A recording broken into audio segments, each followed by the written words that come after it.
Olá, tudo bem? Meu nome é Gustavo Oshiro e esse é o Resenha Cristã.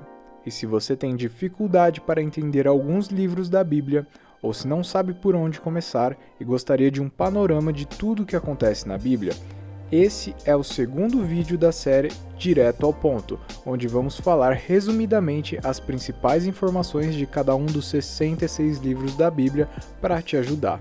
Então, se quer melhor compreensão do que acontece no livro de Êxodo, sugiro que você veja o vídeo de Gênesis, que está no card aqui em cima. Mas antes de começar, já se inscreve no canal e se curte o conteúdo, não esqueça de deixar a curtida, pois isso ajuda o canal a crescer.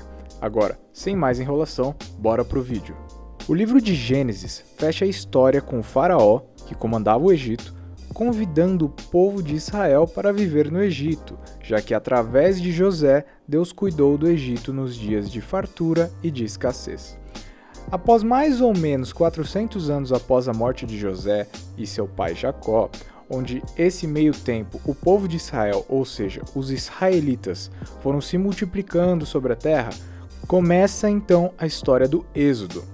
E após esse tempo, veio um novo faraó que não sabia quem foi José, e temeu que os israelitas, pois como eram numerosos, decidiu que matassem todos os bebês que nascessem dos israelitas, e, além disso, começou a escravizá-los. Mas destes bebês veio Moisés, que, ao nascer, sua mãe o colocou em um cesto e deixou no rio, que, após isso, foi encontrado pela filha do faraó, onde Moisés foi criado como seu filho.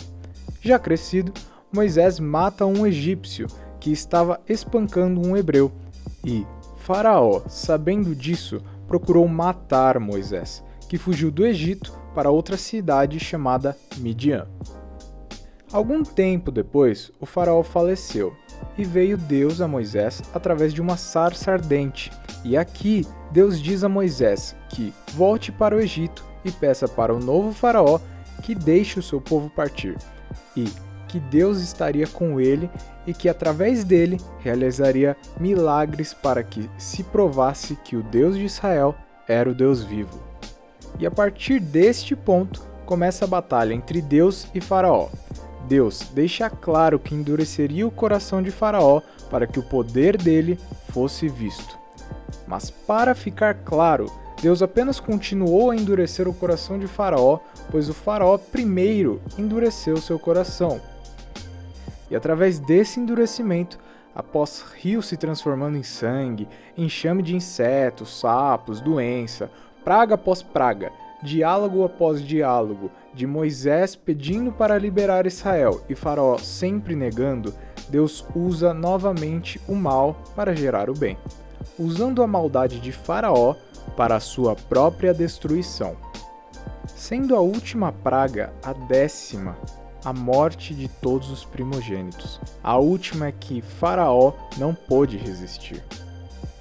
E um paralelo rápido aqui, pois encontramos um pequeno vislumbre de Cristo. Nessa última praga, todo aquele que não tivesse um sangue de um cordeiro em sua porta, o anjo que passaria executaria o primogênito da família. Ou seja, onde não tivesse sangue do cordeiro, haveria morte. Entendeu, né? Se não, assiste o vídeo Quem é Jesus, que está aparecendo no card aqui em cima e na descrição do vídeo. Mas voltando ao Êxodo, o faraó não resistiu a essa última praga, pois perdeu seu próprio filho e deixou Israel fazer seu êxodo do Egito. Mas essa decisão de Faraó não dura muito tempo, tanto que, logo após o povo de Israel sair do Egito, ele junta o seu exército e persegue o povo de Israel. Mas Deus faz com que Faraó se afogasse em seu próprio orgulho, quando Deus abre o mar para Israel passar, e quando chegam ao outro lado, o mar volta ao seu fluxo normal e afoga o exército de Faraó. Após toda essa história, de Israel vendo os milagres de Deus, os libertando do Egito, os livrando da escravidão, mesmo com tudo o que aconteceu, vemos Israel reclamando de caminhar pelo deserto, afirmando até que seria melhor ter ficado no Egito, pois havia comida e água, mas mesmo assim Deus é fiel e provê ao seu povo maná e água. Depois disso, Deus leva Israel para o Monte Sinai, onde lá continua sua promessa com o seu povo, que começou lá em Gênesis, quando disse a Abraão que dele sairia uma grande nação e abençoaria todos os povos da terra. E aqui em Êxodo, ele continua dizendo que se o povo obedecesse e guardasse a sua aliança, ele seria a nação de Deus, a nação santa. E os israelitas concordam com essa aliança. Moisés então vai até o topo do Monte Sinai e entra na presença de Deus, que é representada visivelmente para o povo com nuvens e trovões. Nesse tempo em que Moisés esteve na presença de Deus, Moisés recebeu os termos da aliança, que conhecemos como os 10 mandamentos. E Deus continua passando as instruções de como ele habitaria no meio do povo e como eles se comunicariam com ele. Nesses próximos capítulos, Deus é extremamente detalhista. Ele passa tudo nos mínimos detalhes de como deve ser o tabernáculo. Nesse tabernáculo, tem um pátio exterior com um altar. No meio do tabernáculo, há uma tenda com uma sala interior e outra exterior. E dentro dessa sala interior, no qual é chamado de Santo dos Santos, há uma caixa de ouro chamada Arca da Aliança. Tudo que envolvia essa construção era Deus se aproximando do seu povo, um simbolismo ao Jardim do Éden, onde Deus estava com Adão e Eva. Aqui deveria ser um momento extremamente feliz para o povo, pois além de Deus escolher como nação santa, decidiu fazer com eles uma aliança onde Deus iria restaurar a humanidade, mas não foi um momento tão alegre assim, pois no mesmo momento em que Deus estava falando com Moisés, o povo lá embaixo, na base do monte, já quebra a sua aliança. O povo pede para Arão, que é irmão de Moisés, que construa um bezerro de ouro, pois não aguentavam mais esperar Moisés voltar. Inacreditavelmente, eles estavam vendo as nuvens nas montanhas. Eles viam, por mais que de longe, a presença de Deus. Eles haviam acabado de concordar com a aliança e quebraram os primeiros 2 mandamentos. E o que acontece logo em seguida é algo bem interessante. Deus compartilha sua ira com Moisés, dizendo para que o deixasse, pois sua ira ia cair sobre o povo de Israel.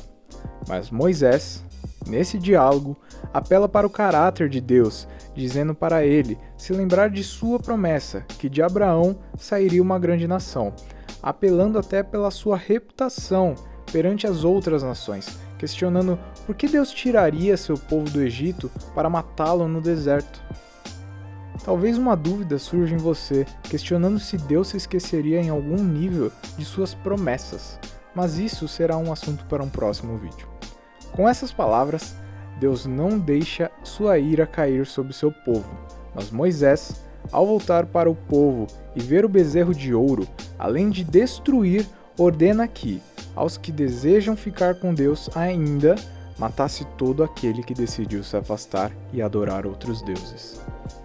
E após esse cenário de guerra, Moisés volta à presença de Deus e aqui vemos a primeira vez Deus falando de seu próprio caráter a Moisés, dizendo que é Senhor, Deus compassivo e misericordioso, paciente, cheio de amor e de fidelidade, que mantém o seu amor a milhares e perdoa a maldade, a rebelião e o pecado.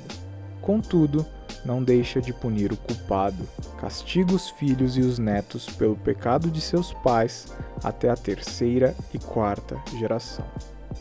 Logo, por mais que ele seja misericordioso, ele é justo, e como justo, não deixa impune os ímpios, mas acima de tudo é fiel à sua promessa, mesmo que seja uma aliança com um povo totalmente sem fé. E o livro de Êxodo termina com Deus passando mais instruções de como deveria ser o tabernáculo. E se pegarmos o exemplo dado no final de Gênesis, e só lembrando, se não viu o vídeo, o link está aqui na descrição, vimos que Deus tornou o mal em bem. E foi assim também com o Êxodo. Onde havia maldade no coração de Faraó, Deus tornou em bem para que seu nome fosse glorificado. Onde havia um povo infiel, Deus novamente mostra o seu caráter fiel à sua aliança. Aqui tivemos um panorama geral sobre o que aconteceu no livro de Êxodo, Mas para saber mais detalhes das pragas que aconteceram no Egito, como eram os detalhes do tabernáculo e como foi o diálogo entre Deus e seu povo, sugiro que se aprofunde mais na leitura bíblica.